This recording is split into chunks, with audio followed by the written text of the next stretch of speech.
Hello students, welcome to Vaghela study channel. વિદ્યાર્થી મિત્રો, આજે આપણે ધોરણ 10નું ગણિતનું સોલ્યુશન કરીએ છીએ. તો આ ચેનલમાં સૌપ્રથમ આવ્યો હોય તો ચેનલને લાઈક કરો, શેર કરો અને સબસ્ક્રાઈબ કરો.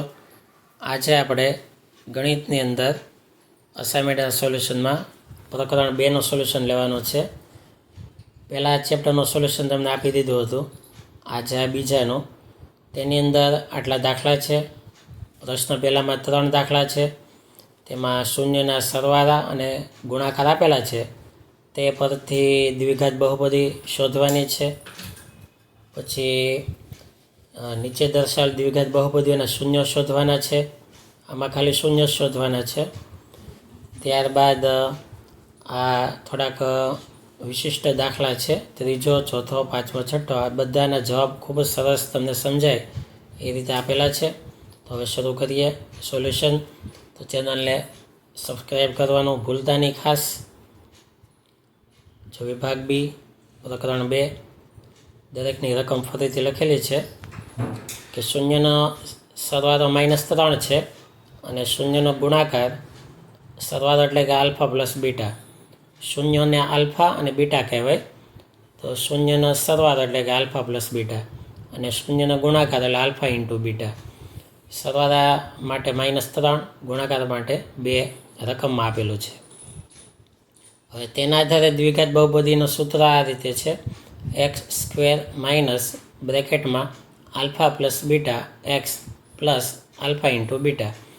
હવે x² આલ્ફા પ્લસ બીટાની કિંમત છે -3x પ્લસ આલ્ફા ઇન્ટુ બીટાની કિંમત છે 2 બરાબર x² minus plus 3x plus 2.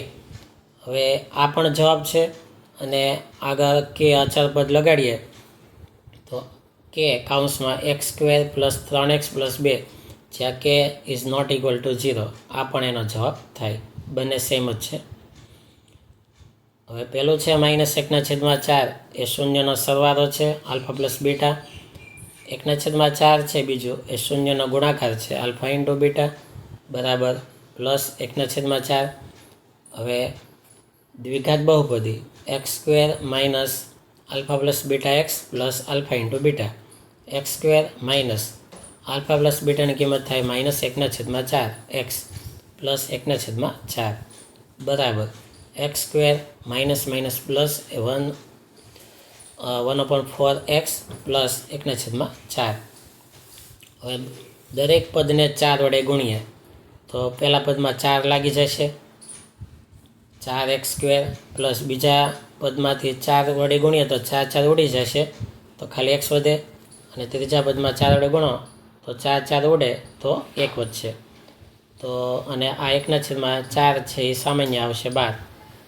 હવે 1/4 એ બધા બરાબર કે લખીએ તો કે કાઉન્સમાં 4x² વત્તા x પ્લસ 1, કે ઇઝ નોટ ઇક્વલ ટુ 0.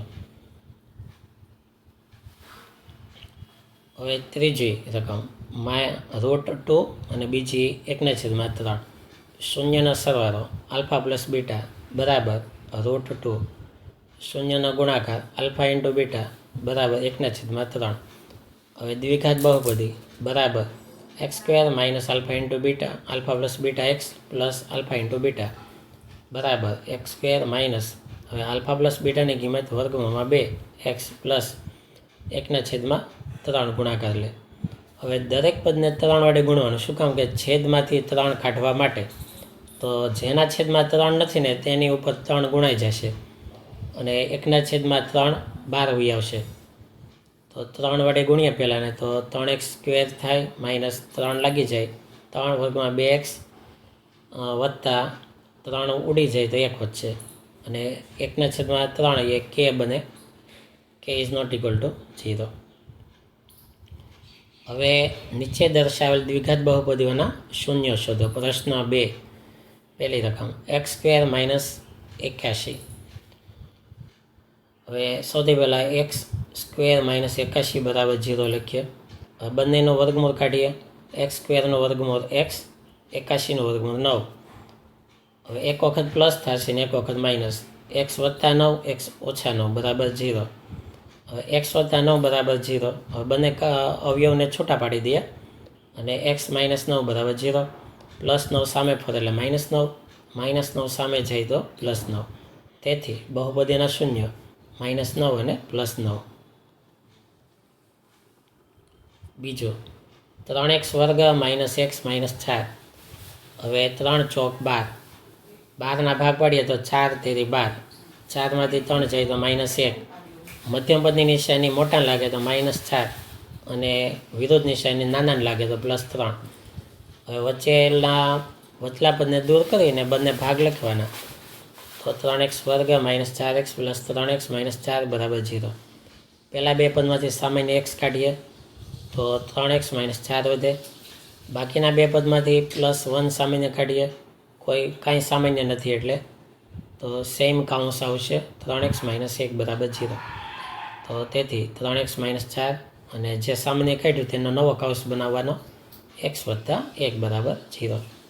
અને સાદું રૂપ આપીએ તો બે શૂન્ય આવશે, એક 4/3 અને બીજું -1.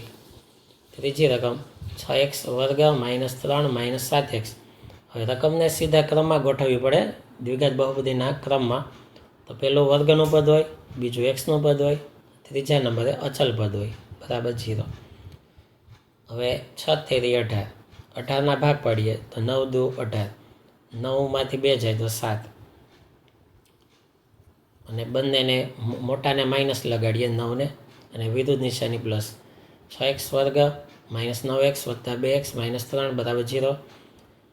સામાન્ય કાઢીએ 3x તો 3 દુ 6, 2x - 3 + 1, 2x - 3 બરાબર 0. એક અંશ પહેલાં લઈએ, 2x - 3 અને 3x + 1. અને સાદું રૂપ આપીએ તો આ રીતે એક્સની કિંમત આવશે 3/2 અને -1/3. આ બહુપદીના શૂન્ય.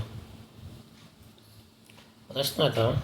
જો આલ્ફા અને બીટા એ બહુપદી p of x બરાબર 2x² + 11x + 15 શૂન્ય હોય તો આલ્ફા સ્ક્વેર પ્લસ બીટા સ્ક્વેરનું મૂલ્ય શોધો. એટલે કે બંને શૂન્યના સ્ક્વેરનું મૂલ્ય શોધવાનું. હવે આ એક અવયવ વિશે તમે ભણી ગયા છો 9મામાં, કે કાઉન્સમાં આલ્ફા પ્લસ બીટા સ્ક્વેર હોય તો એને છૂટું પાડો તો આ રીતે પડે, alpha square + 2α beta + beta square. સાદું રૂપ આપીએ તો આલ્ફા ઇન્ટુ બીટા એને સામે ફેરવો એટલે એ માઇનસ થાય. તો alpha square plus beta square બરાબર alpha plus beta square -2α beta. હવે દરેકની કિંમત બહુપદીમાં જે છે એમાંથી a બરાબર 2 થાય, b 11, c બરાબર 15. હવે શૂન્યનો સરવાળો એટલે કે આલ્ફા પ્લસ બીટા, એની કિંમત છે -b/a બરાબર -11/2. શૂન્યનો ગુણાકાર આલ્ફા બીટા બરાબર c/a બરાબર 15/2.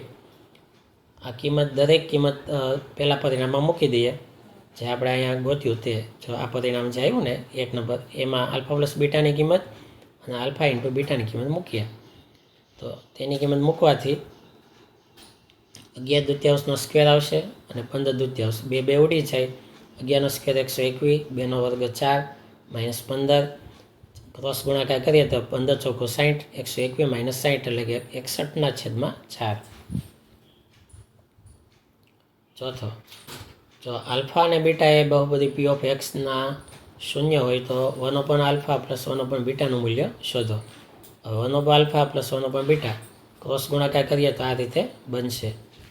તો ઉપર શૂન્યનો સરવાળો આવ્યો, નીચે છેદમાં શૂન્યનો ગુણાકાર આવ્યો.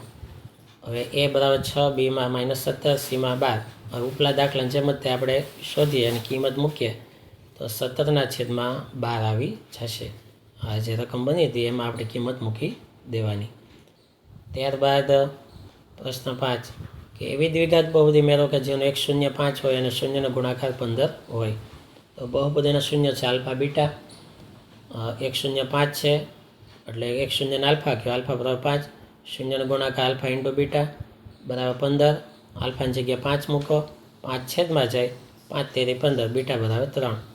આલ્ફા અને બીટા શૂન્ય હોય તેવી બહુપદી હોય તો આ રીતે મૂકીએ અને એમાં કિંમત મૂકી દઈએ તો આ રીતે બહુપદી આવી જશે. પ્રશ્ન 6, જો બહુપદી પી ઓફ એક્સ બરાબર એક્સ સ્ક્વેર પ્લસ 11x વત્તા 12ના શૂન્યનો ગુણાકાર 6 હોય તો એની કિંમત શોધો, શૂન્યનો સરવાળો શોધો.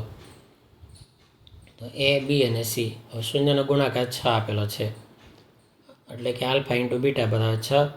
સૂત્ર સીના છેદમાં એ બરાબર 6. હવે સીની કિંમત તો છે આપણી પાસે 12 મૂકી દઈએ.